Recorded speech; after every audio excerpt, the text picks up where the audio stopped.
Hey guys, कैसे हो आप सब? I hope you will be fit and fine.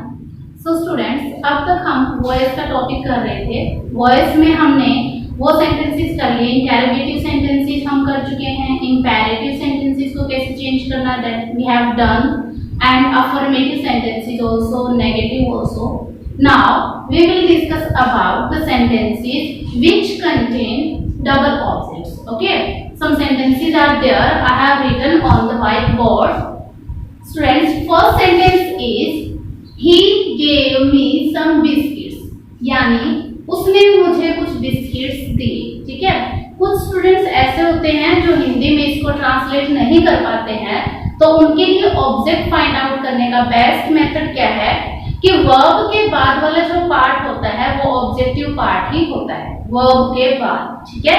तो यहाँ हमारी वर्ब क्या है? गेव. ये हमारा सब्जेक्ट है, ये हमारी वर्ब है.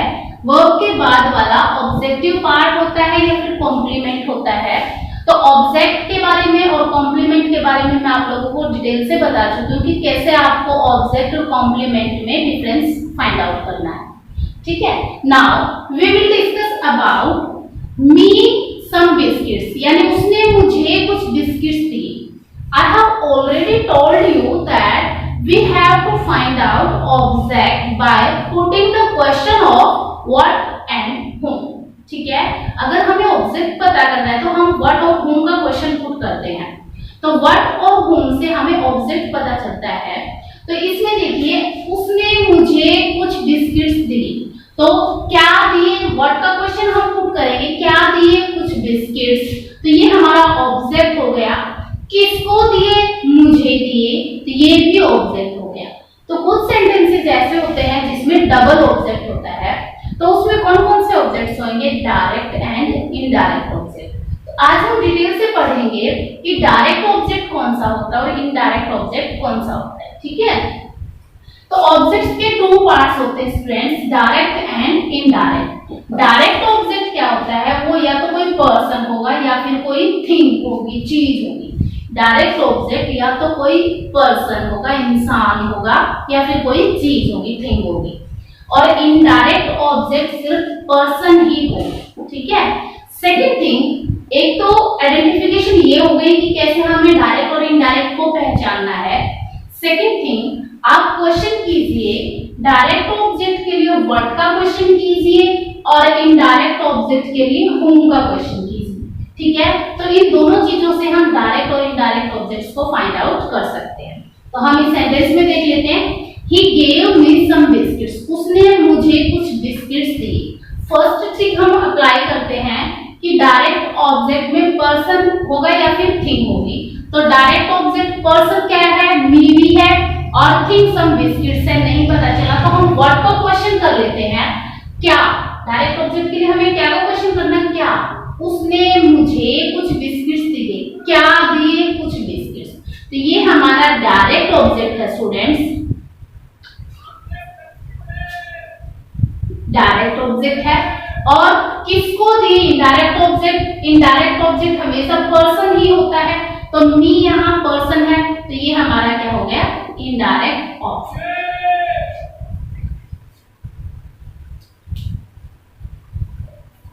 ये हमारा हो गया इनडायरेक्ट ऑब्जेक्ट. ओके, ये हमारा direct object. Next sentence, I taught him English. मैंने उसे इंग्लिश पढ़ाई. ठीक है. तो हिम टॉट, आई हमारा सब्जेक्ट हो गया, टॉट हमारी वर्ब हो गई, हिम भी ऑब्जेक्ट और इंग्लिश भी ऑब्जेक्ट. ठीक है. तो हिम इंग्लिश, इंग्लिश हमारी थिंग हो गई. ठीक है. तो ये हमारा हो गया डायरेक्ट ऑब्जेक्ट और ये हो गया इनडायरेक्ट ऑब्जेक्ट. Okay, clear. वैसे क्वेश्चन पुट करके भी कर सकते हो आप. In next sentence, I gave him your message. मैंने उसे आपका मैसेज दे दिया. ठीक है. तो आई हमारा सब्जेक्ट हो गया, गेव वर्ब हो गई, हिम ऑब्जेक्ट हो गया, your message is also object. ठीक है. तो हिम में क्वेश्चन करेंगे, मैंने उसे आपका मैसेज दे दिया. क्या दे दिया? आपका मैसेज. तो क्या का क्वेश्चन से क्या पता चलता है? Direct object. तो ये हमारा डायरेक्ट ऑब्जेक्ट हो गया. किसको दे दिया? होम के क्वेश्चन से इनडायरेक्ट का पता चलता है. तो ये हमारा इनडायरेक्ट ऑब्जेक्ट. ठीक है। तो वॉइस के अंदर ये डायरेक्ट और इनडायरेक्ट ऑब्जेक्ट क्या रोल प्ले करते हैं ये मैं आपको बताती हूँ। आपको पता है स्टूडेंट्स, जब हम एक्टिव से पैसिव में चेंज करते हैं सेंटेंस को, तो पहले हम ऑब्जेक्ट लेकर आते हैं आगे, यानी आपका जनरल फॉर्मूला है object, then helping verb, then third form of verb, then by, then subject। ये आपका जनरल फॉर्मूला है। तो इसके लिए हमें ऑब्जेक्ट उठा के लाना था कि अब जब ऑब्जेक्ट दो हो जाएंगे तो ये कंफ्यूजन क्रिएट होगा कि which subject will come first, कि आपको डायरेक्ट लगाना है पहले या इनडायरेक्ट, यानी मी लगाएं पहले या फिर सम बिस्किट्स लगाएं, क्योंकि इसमें तो डबल ऑब्जेक्ट्स हो गया। तो इसको सॉल्व करने के लिए मैंने आप लोगों को डायरेक्ट और इनडायरेक्ट में डिफरेंस बताया है। अब आपको क्या करना है कि आपको इनडायरेक्ट ऑब्जेक्ट को आगे लेके आना है। आप डायरेक्ट को भी ला सकते हो, तो दोनों का मैं मेथड अलग अलग बता देती हूँ। अब हम इसको अगर पैसिव में चेंज करें तो कैसे करना है ये change students. He gave me some biscuits। First of all हमें ये फाइंड आउट करना है कि ये कौन सा टेंस है, हमें हेल्पिंग वर्ब कौन सी लगानी है। ठीक है, गेव इसमें कोई सब्जेक्ट के जस्ट बाद कोई भी हेल्पिंग वर्ब नहीं है स्टूडेंट्स, तो इसका मतलब या तो फर्स्ट फॉर्म होगी या सेकंड फॉर्म होगी। ठीक है, तो गिव अगर सेंटेंस के अंदर एक्टिव में या टेंस वाले सेंटेंस में कोई भी सब्जेक्ट के जस्ट बाद कोई हेल्पिंग वर्ब नहीं है, तो इट मींस वहां या तो फर्स्ट फॉर्म होगी या फिर सेकंड फॉर्म होगी। ठीक है, अब गेव क्योंकि आपने वर्ब लर्न की हुई है, फॉर्म्स ऑफ वर्ब लर्न की हुई है, तो गेव हमारी सेकंड फॉर्म है, गिव, गेव, गिवन। ओके, तो ये सेकंड फॉर्म है।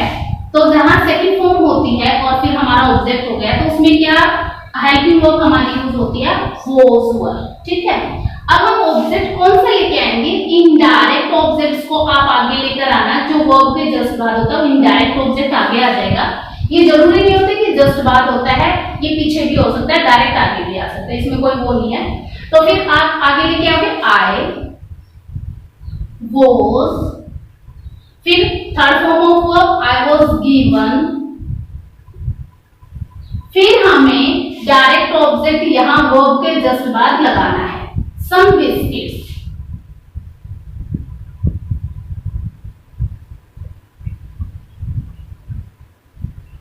some biscuits by him। ये हमारा सेंटेंस बन गया। ठीक है, क्या रूल फॉलो हुआ कि हम इनडायरेक्ट ऑब्जेक्ट को आगे ले आएंगे जो कि पर्सन होता है, फिर हम हेल्पिंग वर्ब लगाएंगे, फिर थर्ड फॉर्म ऑफ वर्ब, और जो सेकंड ऑब्जेक्ट होता है आपका डायरेक्ट ऑब्जेक्ट, उसको हम वर्ब के बाद लिखेंगे और फिर बाय हिम। ठीक है, नेक्स्ट करके देखते हैं, आई टॉट हिम इंग्लिश। ठीक है, तो टॉट भी सेकंड फॉर्म है आपकी, यहाँ सब्जेक्ट के जस्ट बाद कोई हेल्पिंग वर्ब नहीं है, सेकंड फॉर्म है ये, टीच, टॉट, टॉप। ओके, तो सेकंड फॉर्म हो गई सब्जेक्ट और सेकंड फॉर्म ऑफ वर्ब, तो यही रूल अप्लाई होगा इसमें भी। तो हम कौन सा ऑब्जेक्ट पहले लेके जाएंगे, इनडायरेक्ट। हिम का सब्जेक्ट क्या बन जाता है, ही वॉज, फिर थर्ड फॉर्म टॉट, इंग्लिश, फिर हमें डायरेक्ट ऑब्जेक्ट लगाना है यहां पे, इंग्लिश बाय मी। ठीक है, next, I gave him your message. तो इसको हम करेंगे पैसिव वॉइस में चेंज करेंगे, तो वही इनडायरेक्ट ऑब्जेक्ट को हम आगे ले आएंगे, he was given your message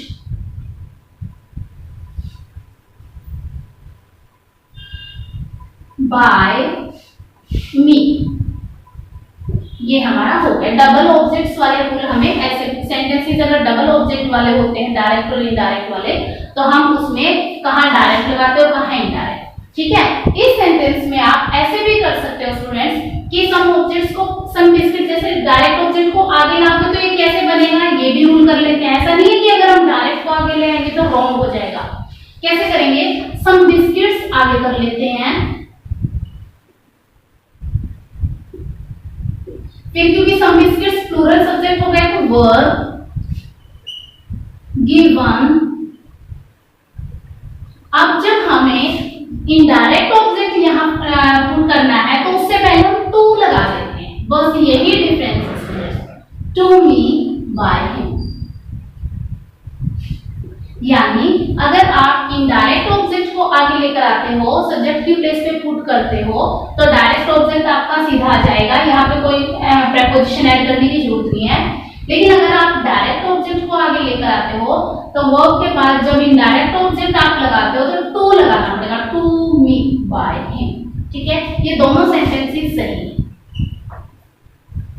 okay, तो आप इस तरीके से भी बना सकते हो इसको और इस तरीके से भी बना सकते हो। ठीक है, सो फ्रेंड्स, अब हम वो सेंटेंसेस करते हैं जिसमें वर्ब यानी वर्ब के बाद जब हम बाय लगाते हैं तो वो बाय ना लग के कोई दूसरी प्रेपोजिशन इसमें यूज होती है।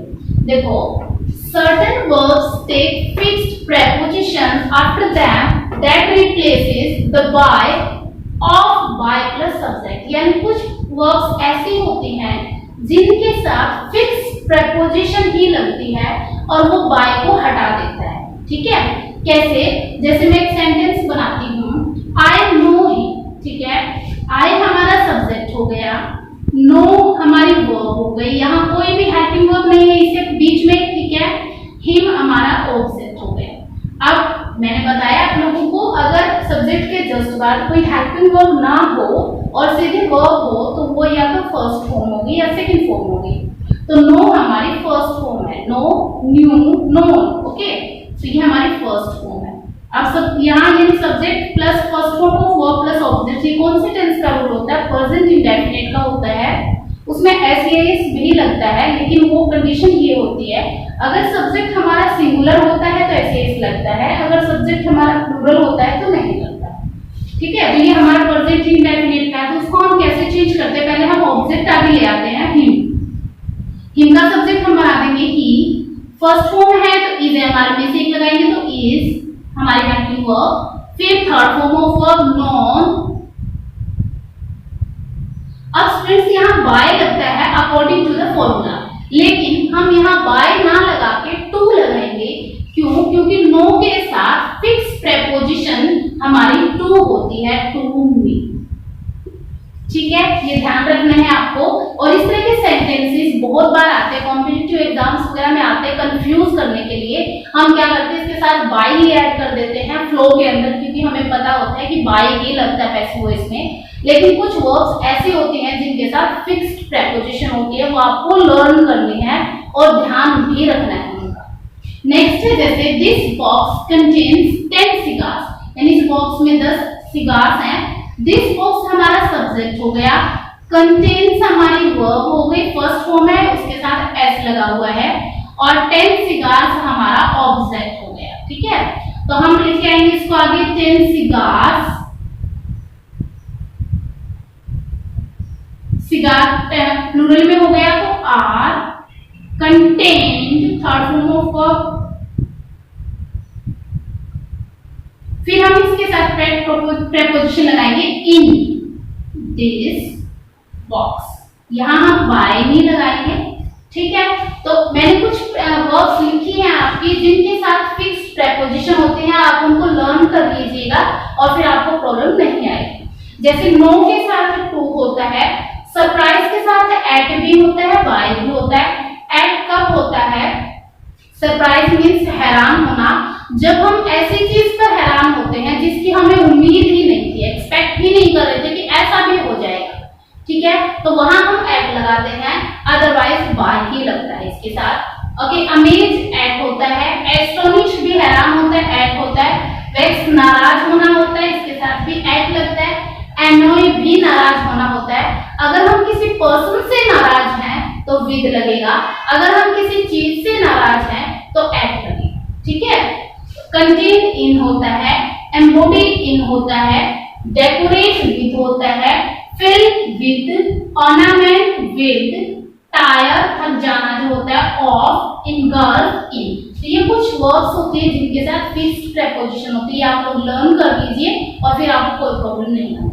ठीक है गाइस, तो स्टूडेंट्स अब हम नेक्स्ट टाइप कर लेते हैं। कुछ सेंटेंसेस ऐसे होते हैं जिसमें ऑब्जेक्ट ना होके उसके प्लेस पे कॉम्प्लीमेंट होता है, ये मैंने आप लोगों को बताया था। और ये भी बताया था कि जिन सेंटेंसेस के अंदर ऑब्जेक्ट नहीं होता बल्कि उसकी प्लेस पे सब्जेक्ट कॉम्प्लीमेंट होता है तो उसका पैसिव वॉइस नहीं बनता। लेकिन कुछ सेंटेंसेस ऐसे होते हैं जिसमें ऑब्जेक्ट के प्लेस पे एडजेक्टिव होता है यानी कॉम्प्लीमेंट होता है, वो किस तरीके से पैसिव वॉइस बनाए जाएंगे वो मैं आप लोगों को बता देती हूँ। देखो उसका कुछ स्पेशल रूल होता है। देखिए, रोज स्मेल्स स्वीट, यानी रोज की जो स्मेल होती है, रोज को जब हम स्मेल करते हैं तो वो स्वीट होता है, यानी खुशबू अच्छी होती है। जब हम उसको सूंघते हैं तो वो स्वीट होता है। तो रोज हमारा सब्जेक्ट हो गया, स्मेल्स हमारी वर्ब हो गई और एस लगा है तो इसका मतलब फर्स्ट फॉर्म है और इसके साथ एस लगा हुआ है। और स्वीट हमारा क्या हो गया, एडजेक्टिव हो गया यहाँ। ठीक है, कॉम्प्लीमेंट जिसको आप बोल सकते हो, सब्जेक्ट कॉम्प्लीमेंट भी बोल सकते हो, एडजेक्टिव हो गया। तो इस तरह के सेंटेंसेस को पैसिव वॉइस बनाने के लिए हमें क्या रूल फॉलो करना है। देखिए, सबसे पहले हम लगाएंगे सब्जेक्ट, तब हम लगाएंगे वर्ब। वर्ब हमें कौन सी, अकॉर्डिंग टू द टेंस, की हेल्पिंग वर्ब जो हमें लगानी है is am are, whose verb जो लगानी है वो टेंस के अकॉर्डिंग हम लगा देंगे। फिर हम लगाएंगे एडजेक्टिव यानी ये वाला एडजेक्टिव, फिर हम व्हेन यूज करेंगे, फिर हम प्रोनाउन लगाएंगे। प्रोनाउन कैसे लगाएंगे, जो हमारी नाउन है यानी सब्जेक्ट है उसके अकॉर्डिंग हम प्रोनाउन लगाएंगे। ठीक है, तो आगे हम लगाएंगे हेल्पिंग वर्ब, वो भी हम टेंस के अकॉर्डिंग लगाएंगे। फिर हम थर्ड फॉर्म ऑफ वर्ब। ठीक है, आप ये फॉर्मूला लर्न कीजिए एक बार, फिर हम चेंज करके देखते हैं। रोज स्मेल्स स्वीट, तो सबसे पहले हम सब्जेक्ट लगाएंगे। सब्जेक्ट हमारा रोज है, रोज हो गया। फिर हम लगाएंगे वर्ब, यानी स्मेल्स है तो प्रेजेंट इंडेफिनिट है। प्रेजेंट इंडेफिनिट में जब हम पैसिव वॉइस बनाते हैं तो हेल्पिंग वर्ब हमारी इज एम आर यूज होती है, तो इज हो गया। फिर हम लगाएंगे एडजेक्टिव यानी स्वीट, फिर हम लगाएंगे व्हेन, व्हेन हो गया। फिर हम प्रोनाउन लगाएंगे। प्रोनाउन रोज के अकॉर्डिंग लगेगा। रोज हमारा नॉन लिविंग है यानी छोटी चीज है तो इट लगाएंगे हम इसके लिए।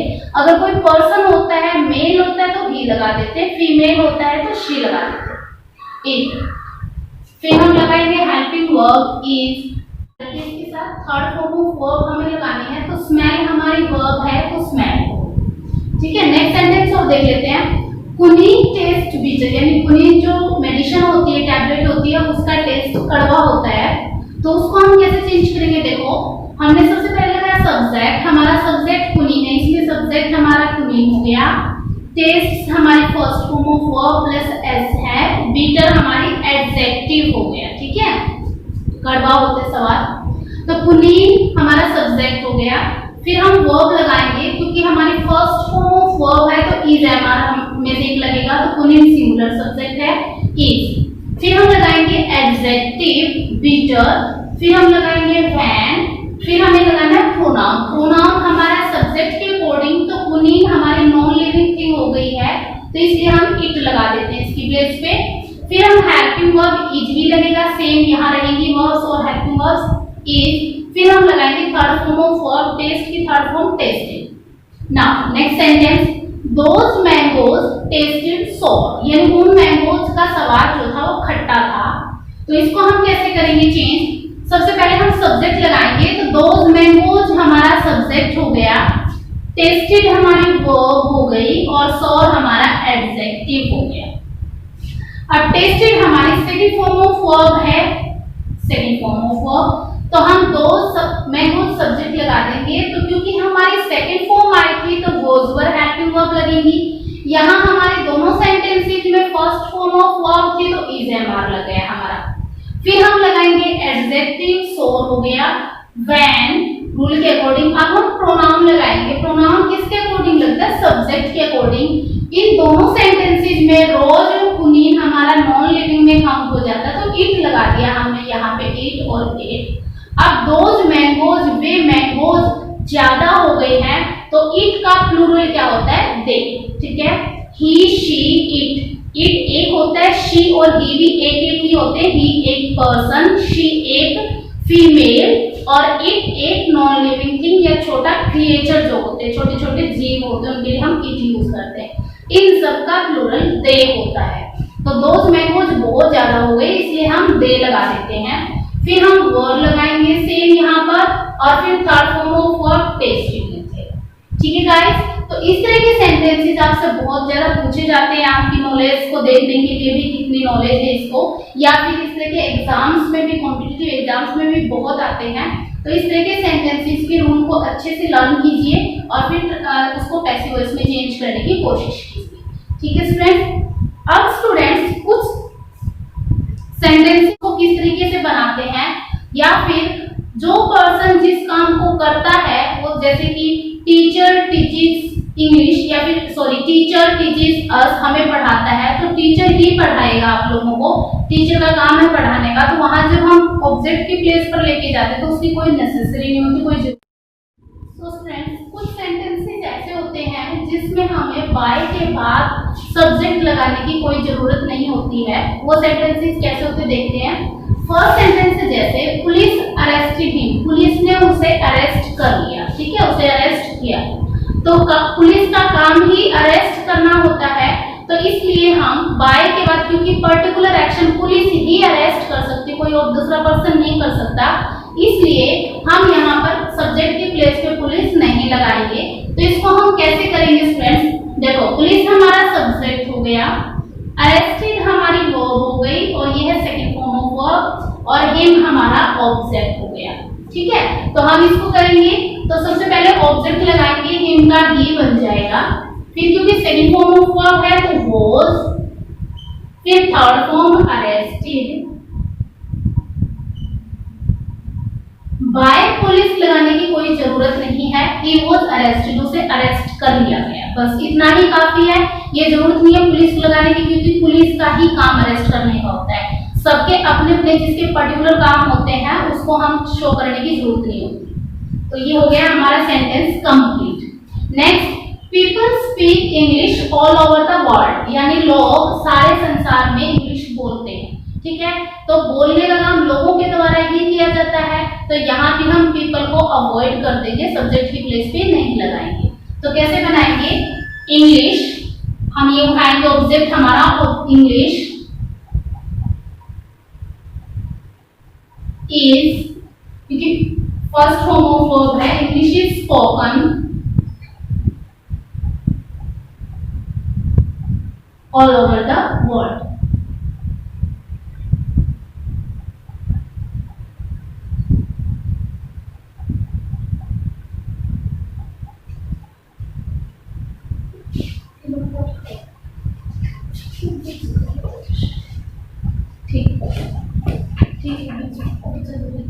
English is spoken all over the world. ठीक है, next sentence, a teacher teaches English here, यानी यहाँ एक टीचर इंग्लिश पढ़ाता है, तो पढ़ाने का काम टीचर का ही होता है, तो हम यहाँ पर नहीं लगाते, क्योंकि हियर कहते हैं ना, यहाँ एक टीचर इंग्लिश पढ़ाता है।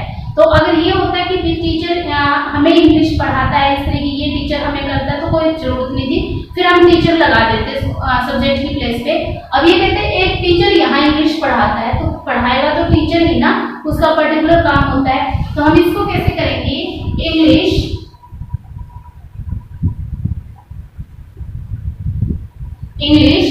Is taught, third form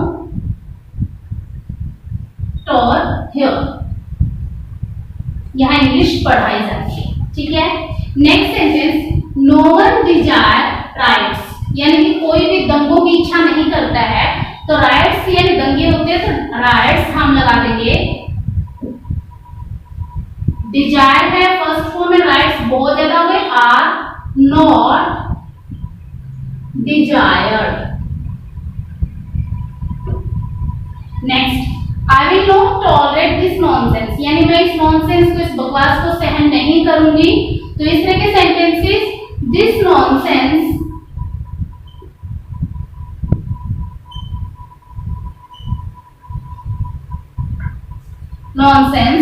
will not be tolerated, यानी इस तरह की नॉनसेंस को टॉलरेट नहीं किया जाएगा।